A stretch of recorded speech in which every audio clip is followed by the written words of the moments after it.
मेरे साथ में है आम आदमी पार्टी के प्रत्याशी सांचौर से श्री रामलाल जी, जो आम आदमी पार्टी की टिकट लेकर के अब सांचौर जिला मुख्यालय पर पहुंच चुके हैं और वो अपनी प्लानिंग के तहत जीत का दावा कर रहे हैं।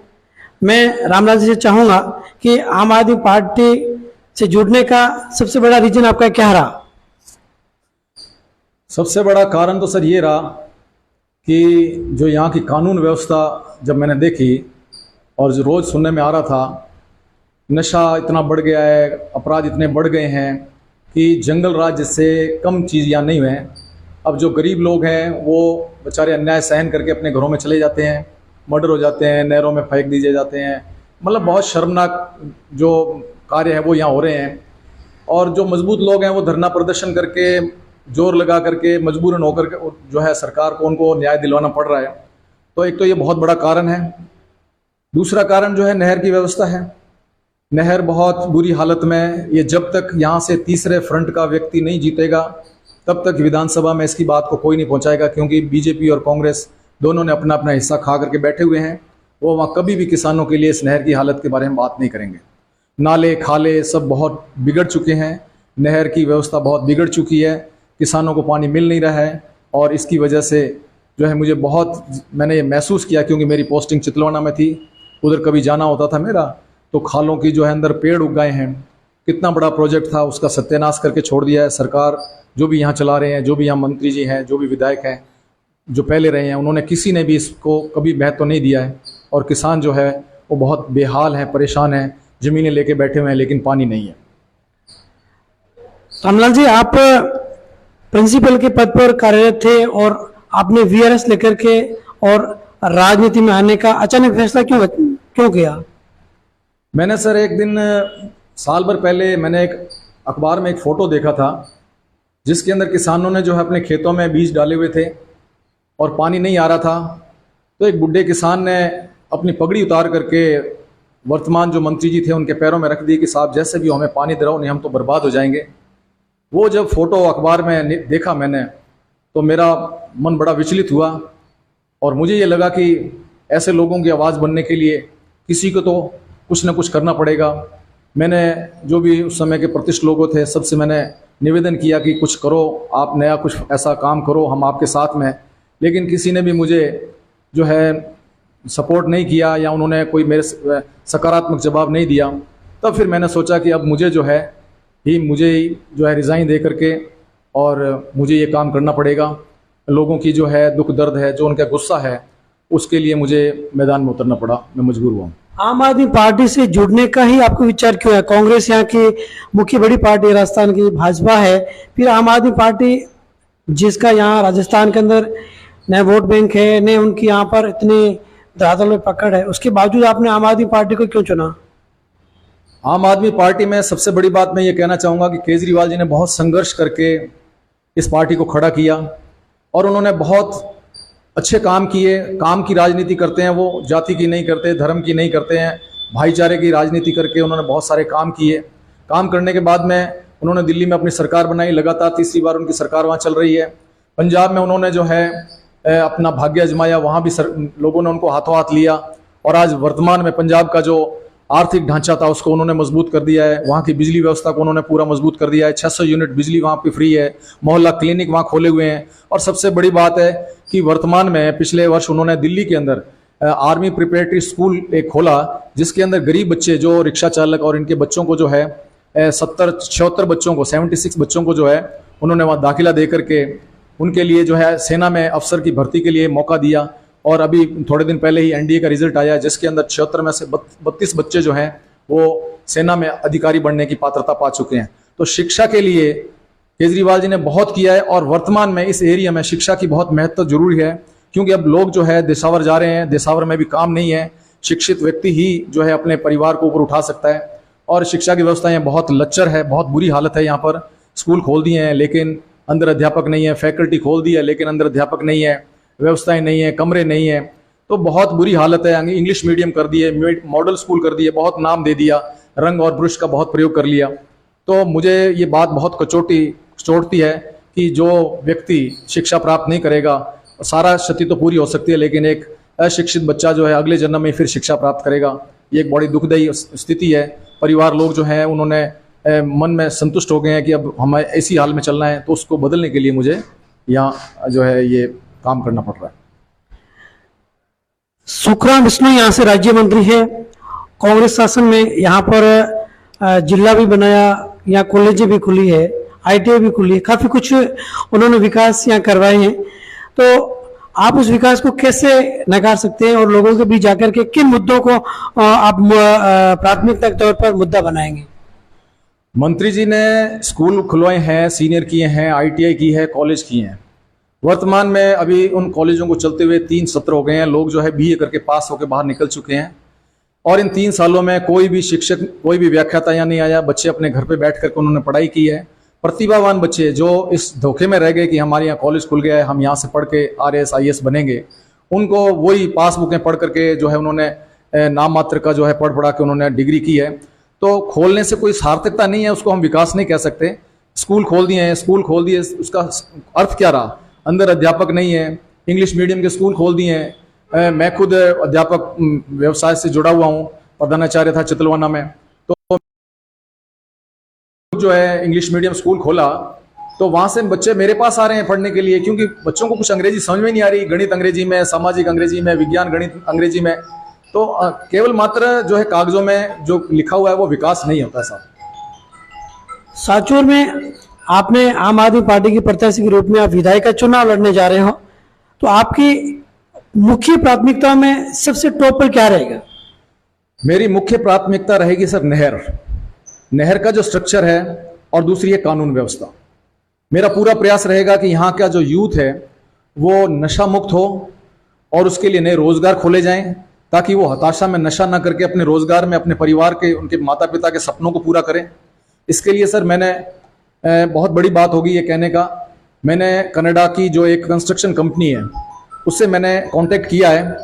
वहाँ क्या सिस्टम रहता है सर कि कनेडियन को कंट्रीज को जितने भी लेबर्स चाहिए जिनकी हाईली पेमेंट कम से कम 6-6 लाख 4-4 लाख पर मंथ होती है, वो पहले कनाडा एम्प्लॉयज़ को जो है रोजगार देने का प्रयास करते हैं। जब वो वहाँ नहीं मिलते हैं तो फिर उनको दूसरे देशों से मंगाया जाता है। मेरी बात चल रही है उससे, और निश्चित रूप से मैं चाहूँगा कि मैं यहाँ से 50-60 बच्चों को जो है विदेश में भेजूँ, जो बहुत साधारण परिवार से हैं, जो बहुत कम पढ़े लिखे हैं, और यहाँ से एक ट्रेंड बनाऊँ कि जैसे पंजाब से लोग विदेशों में जा रहे हैं, उसी प्रकार से सांचौर के लोग भी, यूथ लोग जो हैं वो विदेशों में जा करके बहुत अच्छा जीवन स्तर अपनाएं, अपने माँ बाप के सपने पूरे करें, नशों से दूर रहें।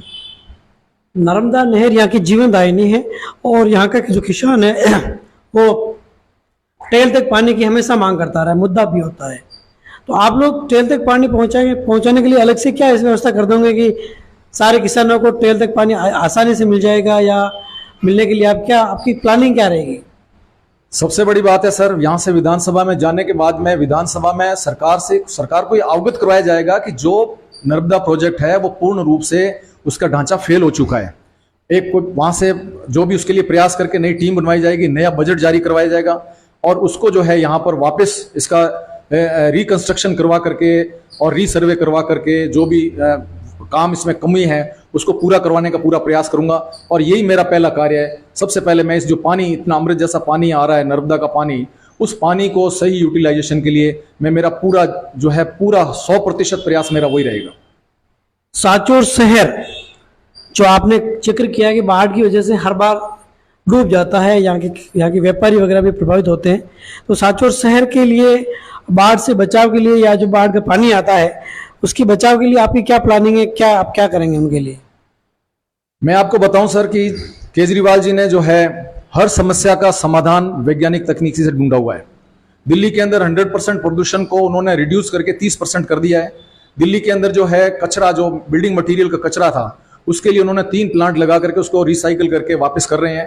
तो निश्चित रूप से जब यहाँ से आम आदमी पार्टी का विधायक जीतेगा तो केजरीवाल जी यहाँ आकर के पूरा इसका सर्वे करेंगे, और निश्चित रूप से वो एक बहुत सॉलिड और तकनीक, बहुत नई तकनीक, वैज्ञानिक तकनीक से इसको करेंगे। जैसे बोरिंग से पानी जमीन में रिचार्ज करवाना, या बड़े पाइप लगवा करके इसको जो है नदियों तक पहुंचाना, सांचौर शहर से पानी को बाहर निकालना, इसके लिए इंजीनियर है सर, इंजीनियर जब पानी में महल बना सकता है तो सांचौर के पानी को तो रोकना बहुत आसान है। सरकार की मंशा हो, सरकार की इच्छा शक्ति हो, सरकार के लिए लोगों की भावना हो तो सब कुछ हो सकता है। और मेरी प्राथमिकता रहेगी कि मैं जो है कुछ अलग से करके इस सांचौर को जो है हमेशा के लिए साफ सफाई रखूं। आप शिक्षक वर्ग से आते हैं और आपने प्रधानाचार्य पद से VRSP लिया है, तो आपके यहाँ के जो अधिकांश जो शिक्षा विभाग से जुड़े हुए जो भी बुद्धिजीवी वर्ग है उनको आप अपने साथ में जोड़ना भी आपके सामने एक बहुत बड़ी चुनौती रहेगी, क्योंकि उनकी मूल विचारधारा भी आम आदमी पार्टी से न होकर के अन्य दलों से है। तो आपकी तरफ कैसे मोड़ेंगे? मैं सर निवेदन करूंगा कि बुद्धिजीवी व्यक्ति ही कुछ कर सकता है और नई धारा बहा सकता है। तो मैं मेरे जितने भी शिक्षक साथी हैं, सरकारी नौकरी में करने वाले लोग जो हैं, उनसे यही निवेदन करूंगा कि आप इस राजनीतिक धारा को परिवर्तित करिए। यहाँ से हमेशा या तो व्यापारी या वकील ये लोग खड़े होते हैं, तो एक शिक्षित व्यक्ति क्यों नहीं हो सकता है? वो एक अच्छा काम कर सकता है, वो जो है अनुशासित उसने जीवन जिया होता है सरकारी नौकरी में, तो वो बहुत अनुशासित रहता है, वो पब्लिक डीलिंग करता है, लोगों से अच्छी ढंग से मिलता है, तो लोगों को भी संतुष्टपूर्ण जवाब देगा। तो मैं मेरे समस्त जो मेरे शिक्षा विभाग के साथी हैं उनसे बिल्कुल निवेदन करूंगा कि वो अपने शिक्षा विभाग के गर्व के लिए कम से कम मुझे सपोर्ट करें, ताकि लोगों को ये लगे कि पढ़ा लिखा आदमी जो है वो पढ़े लिखों का सपोर्ट करते हैं। अब अगर शिक्षित व्यक्ति ही ऐसे लोगों का सपोर्ट करेंगे जो व्यापार करके धाप गए हैं और जिनका राजनीतिक जीवन जो है एक प्रतिष्ठा का प्रश्न बना हुआ है, वो उसको अपनी गरिमा बना करके चला रहे हैं, तो उनका सपोर्ट ना करके मैं चाहूँगा कि मेरा सपोर्ट करें। और निश्चित रूप से यदि वो सपोर्ट करते हैं, मेरी टीम में आते हैं, तो एक बहुत परिवर्तन हो सकता है, बहुत कुछ बदलाव सकता है। और इस वक्त जो है सांचौर में बदलाव की बहुत ज़्यादा ज़रूरत है। सांचौर से विधायक और राज्य मंत्री सुखराम विश्नोई भी LLB है, मतलब उन्होंने लॉ कर रखी है और एक अच्छे पढ़े लिखे भी हैं, तो वो भी तो एक एजुकेटेड लोगों की श्रेणी में आते हैं, तो फिर आप उनका मुकाबला कैसे करेंगे? यूँ है, मंत्री जी को लोगों ने जो है लंबे समय से राजनीति में रखा है, प्रधान, उप प्रधान से प्रधान, प्रधान से फिर MLA, MLA से फिर मंत्री भी बने हैं। यदि उनको कुछ करना होता, कुछ नया करना होता, कुछ सांचौर के लिए विकास करना होता तो पहले साल में दिख जाता है। लेकिन बड़े लंबे राजनीतिक कैरियर में उन्होंने जो है बिल्कुल वही लीपापोती की है, वही पुरानी ढर्रे वाली राजनीति की है, जिससे कि कभी विकास हो नहीं सकता है।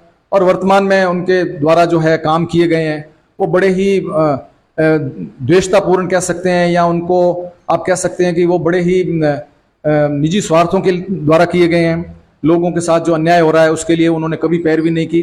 खुद की सरकार के खिलाफ वो धरना लगा रहे हैं, खुद का प्रशासन, पुलिस प्रशासन उनसे मान नहीं रहा है। उनके पुत्र जो हैं वो आकर के बोल रहे हैं कि हम आपके साथ में हैं न्याय के लिए।